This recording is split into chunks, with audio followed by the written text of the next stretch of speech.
महामहिम राष्ट्रपति जी के अभिभाषण पर धन्यवाद प्रस्ताव पर बोलने को आपने मुझे अवसर दिया, इसके लिए मैं आपका आभारी हूं।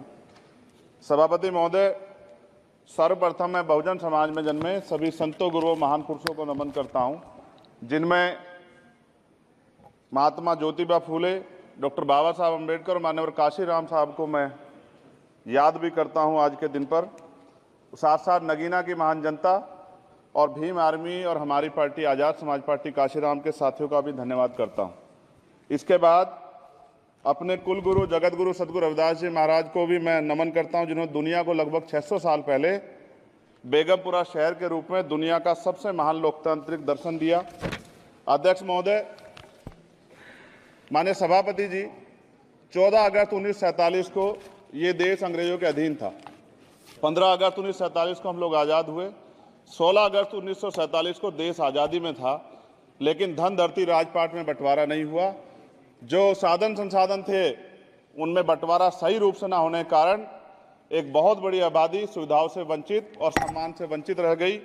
उनको सम्मान देने के लिए और अंतिम व्यक्ति तक सुविधाएं पहुंचे, इसके लिए लोकतंत्र की व्यवस्था हुई।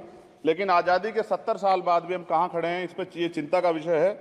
मैं मानता हूं कि सामाजिक न्याय तभी होगा माननीय सभापति जी, जब जातीय जनगणना पूरी होगी और जातीय जनगणना कराई जाएगी और साथ साथ संख्या के आधार पर आरक्षण जो है वंचित वर्गों का बढ़ाया जाएगा।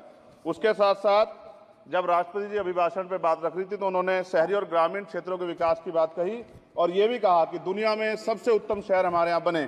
लेकिन माननीय सभापति जी, 70% आबादी तो गांव में निवास करती है, तो गांव की आबादी के बारे में भी सोचना होगा कि उनका जीवन कैसे बदले। माननीय सभापति जी, उच्च शैक्षणिक संस्थानों में बहुजन समाज के जो छात्र हैं उनके साथ कास्ट एट्रोसिटी हो रही है, निरंतर उनकी हत्या हो रही है। साथ साथ जो सरकारी कर्मचारी हैं दफ्तरों में, उनके साथ भी जो SC ST OBC और मुस्लिम और अन्य धार्मिक अल्पसंख्यक उनके साथ भी माननीय सभापति जी जातिगत और धार्मिक जो है शोषण किया जा रहा है। इसलिए मेरी मांग भी है कि पुरानी पेंशन को भी अध्यक्ष जी बहाल किया जाए। जो कर्मचारी देश की सेवा में लगे हैं उनका भी सम्मान होना चाहिए। साथ साथ सभापति जी, भाजपा ने चुनावी लाभ के लिए सबका साथ सबका विकास के नारे दिए जो खोखले हैं, क्योंकि 10 साल में दलित, पिछड़े, आदिवासी, मुस्लिम और अन्य धार्मिक अल्पसंख्यक जो अत्याचार हुए हैं वो किससे छिपे हुए नहीं हैं। ये गलत है, ये बंद होना चाहिए। सभापति महोदय जी, महामहिम राष्ट्रपति जी के अभिभाषण में निजी क्षेत्रों में SC ST OBC को रिजर्वेशन देने का कोई उल्लेख नहीं हुआ है, जो कि आज चर्चा का विषय, क्योंकि 98% प्राइवेट सेक्टर है, 2% सरकारी सेक्टर है, तो 98% प्राइवेट सेक्टर में भी हमारी हिस्सेदारी की बात होनी चाहिए।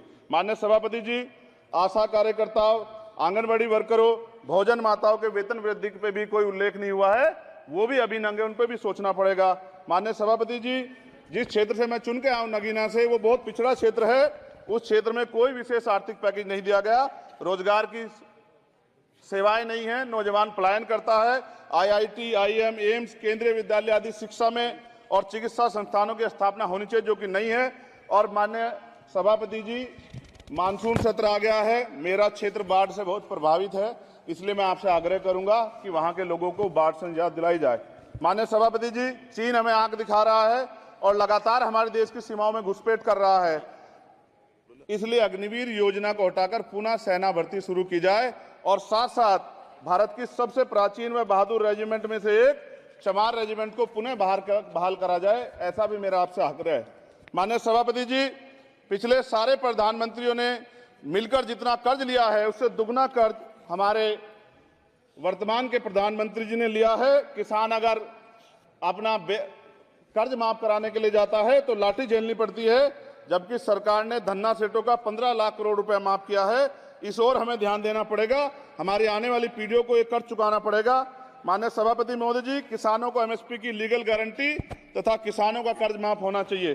साथ साथ 2 अप्रैल 2018 को SC ST के बच्चों पे बहुत बड़े पैमाने पे मुकदमे लगे थे, वो हमारी लड़ाई सही थी, ये सुप्रीम कोर्ट ने माना और बाद में सरकार ने माना, वो मुकदमे तुरंत वापिस होने चाहिए।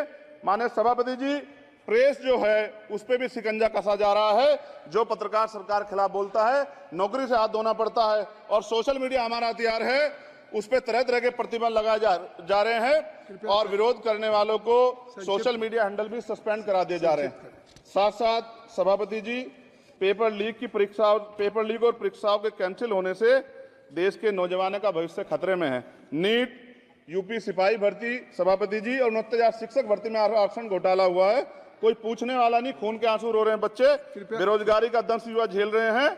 इसलिए मेरा आग्रह है कि युवाओं के लिए कृपया समाप्त करें चंद्रशेखर। माननीय सभापति जी, मैं पहली बार बोल रहा हूं, आप कहेंगे मैं बैठ जाऊंगा, मैं आपकी बात, मैं संवैधानिक मर्यादा का पालन करूंगा, मगर हम तो माननीय सभापति जी सुन ही रहे हैं। आप बोलिए, 1 मिनट। धन्यवाद, धन्यवाद। एक मिनट और बोलिए। अध्यक्ष सभापति जी, नारी सम्मान की बात करने वाली सरकार, हमने मणिपुर देखा सर, हमने पहलवान बेटियों का हर्ष देखा सर, और हमने सर हाथरस की बेटी का हर्ष देखा सर, और हाथरस के परिवार को जो वादा किया था सरकार ने वो भी पूरा नहीं किया।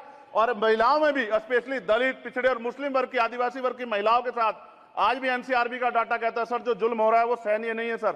साथ साथ कोविड में तैरती, हमने कोविड में बहुत सुना सर, कोविड में तैरती लाशें भी गंगा में हमने देखी है सर, और मजदूरों का हाल भी हमने देखा है। सभापति जी, बस सब समाप्त कर रहा हूं। नोटबंदी पे छोटे मजले उद्योग की जो कमर टूटी वो भी हमने देखी है। सभापति जी, शैक्षणिक संस्थानों, विश्वविद्यालयों में, चिकित्सा संस्थानों में ओबीसी एसटी के योग्य अभ्यर्थी को एनएफएस करके जिस तरह निकाला जा रहा है, लेटरल एंट्री करके जिस तरह हमारे रास्ते बंद किए जा रहे, ये भी हम देख रहे हैं सभापति जी।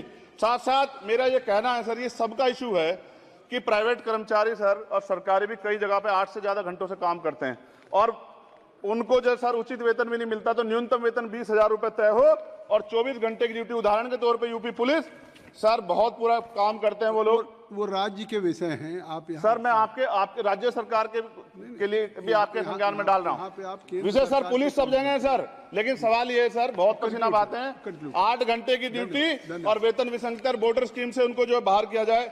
माननीय सभापति जी, 1 मिनट चाहिए सभापति जी। राष्ट्रपति जी ने धर्म के बारे में बात की थी, राम मंदिर से पहले हमारे गुरुघर तुगलकाबाद का फैसला आया था राष्ट्रपति जी, वो सभापति जी अभी तक दिल्ली में स्थित सदगुरु रविदास जी महाराज का गुरुघर नहीं बना। साथ साथ सभापति जी, अपनी बात को खत्म करते हुए मैं आपसे कहना चाहता हूं कि जितना देश दूसरों का है सर, इतना हमारा भी है।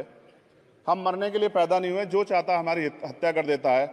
मूछें रखने पे, घोड़ी पे बैठने पे, मटकी छूने पे हमारी हत्या हो रही है। क्या बदला है सर 70 साल बाद भी?